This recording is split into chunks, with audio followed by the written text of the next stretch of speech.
আজকের নিবেদন কবি সব্যসাচী দেবের কৃষ্ণা। আমার কোনো শোক নেই, আমার কোনো বিষাদ নেই। হে কুরুবৃদ্ধগণ, আপনাদের নীরবতায় আমার কোনো ক্ষোভ নেই। পিতামহ ভীষ্ম, ক্ষমা করবেন, আপনাকে প্রণতি জানাবার স্থিরতা আজ নেই। আর কর্ণ, তোমার জন্য ঘৃণাও বড় বেশি মনে হয়। আর হে আমার পঞ্চস্বামী, আর্যাবর্ত বিজয়ী বীরশ্রেষ্ঠ অর্জুন, শক্তিমান ভীম, নকুল, সহদেব, আর আপনি ধর্মপুত্র, আপনারা আমার কৃতজ্ঞ অভিবাদন গ্রহণ করুন।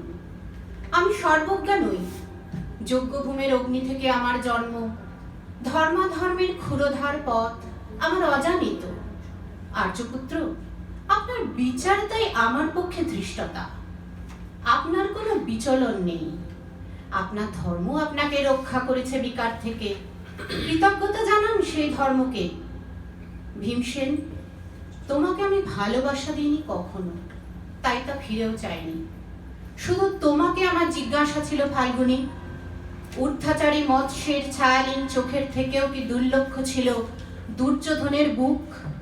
বল সত্য করে, প্রেম নয় শুধু পৌরুষের আস্ফালনই ছিল পাঞ্চালী বিজয়ের পটভূমি? কিন্তু মিথ্যা প্রশ্ন, আমি জানি তোমার কোনো উত্তর নেই।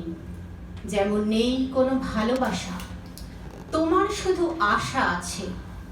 কৈশোর থেকে তুমি জেনে এসেছো বীরভোগ্যা পৃথিবী আর রূপমুগ্ধা নারী।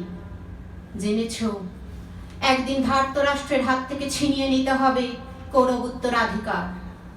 জেনে এসেছ যেখানে যা কিছু সর্বোত্তম, সেখানেই পৌঁছতে হবে তোমাকে। শুধু ওই কুমারী লক্ষ্যের দিকেই তোমার দৃষ্টি, ধনঞ্জয়। তাই অনায়াসে তুমি সরে যাও এক নারী থেকে অন্য রমণীতে। তোমার পূর্বপুরুষেরা যেমন একদা এক তৃণ প্রান্তরকে নিঃশেষ করে চলে যেতেন বনান্তরে, এই দূত সভায় দাঁড়িয়ে আমাকে জানতে হলো নারী শুধু কয়েক প্রহরের বিলাস সঙ্গিনী। মণিময় হার, শত সহস্র তরুণী দাসী, দান্ত মাতঙ্গ, গন্ধর্ব প্রেরিত অশ্বযুথ, আর আমি পাণ্ডুপুত্র বধূ। এক পংক্তিতে দাঁড়িয়ে আমরা সবাই অপেক্ষায়। পিতৃগৃহে যেমন দেখেছিলাম আহিরিনীরা দূর গ্রাম থেকে নিয়ে আসে তাদের পসরা, আর তার উপর ঝুঁকে পড়ে লুব্ধ ক্রেতার দল। আমাদের ব্যবহার করার জন্য তেমনি উন্মুখ হয়ে আছেন যারা আমার পতির আত্মীয়। আর আমাদের বিলিয়ে দিচ্ছে যারা, তারা আমার পঞ্চস্বামী। বিবাহের মঙ্গলসূত্র হাতে বেঁধে যারা একদিন আমার উপর নিয়ম সিদ্ধ করেছিলেন তাদের অধিকার। না, শুধু এই রত্নমণ্ডিত সভাগৃহেই নয়, আরো আগে আমাকে জানতে হয়েছিল আমার কোনো বাসনা নেই, নেই কোনো নিজস্ব ইচ্ছা। অর্জুন, প্রথম দেখার মুহূর্তে আমার হৃদয় দিয়েছিলাম তোমাকে, অথচ আমার শরীরকে প্রথম আলিঙ্গন করলেন ওই মহাভাগ যার খ্যাতি ধর্মপুত্র বলে। ইন্দ্রপ্রস্থ সৌধ শিখরে যখন আছড়ে পড়তো নববর্ষার জলধারা, যখন আমার কামনা ছুতে চাইতো তোমাকে, আমার অনুৎসুক দেহকে আকর্ষণ করত অন্য কেউ, যে আমার স্বামী। বসন্ত রজনীতে, কিংসুকের প্রমত্ত উল্লাস মুহূর্তে তোমার ব্যাকুল বাহু টেনে নিত আমাকে নয়, অন্য কোনো যুবতীকে। বারে বারে আমাকে সন্তানবতী করেছে পুরুষ, কিন্তু তারা প্রত্যেকেই আমার আকাঙ্ক্ষিত নয়। কোনো প্রার্থনা নেই আমার। কুরুবৃদ্ধরা বিলাপ করুন, জ্যেষ্ঠ পাণ্ডব প্রহর গুনুন, কোন পুণ্য লগ্নে ধর্মরাজ্য নেমে আসবে মাটিতে। ভীম, অনুগ্রহ করে স্তব্ধ হও।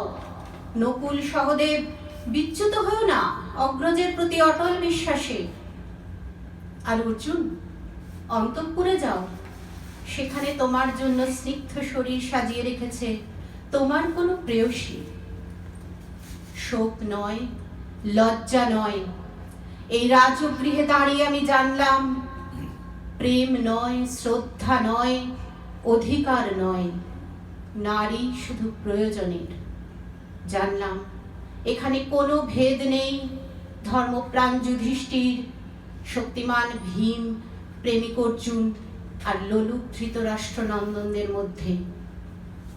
প্রতিকার চাইছি না, যা শুধু বিলাসের সেই বস্ত্র ছিনিয়ে নেয় যদি কোনো দুঃশাসন। নিক, আমি কাঁদছি না। চারপাশে ভাসানের ডিঙায় পশুদের উদ্দাম নাচের ভঙ্গি আমি দেখছি না। চারপাশে ক্লিবদের অক্ষম বিলাপ আমি শুনছি না। ধনুর্বাণ নেই, আমি ফিরে আনছি আমার জন্মের স্মৃতি, যজ্ঞের আগুন। দ্রৌপদী নই, নই পাঞ্চালী, নই ভরত কুলবধূ, আমি কৃষ্ণা, যজ্ঞাগ্নি সম্ভূতা, শুধু নারী এক। নমস্কার।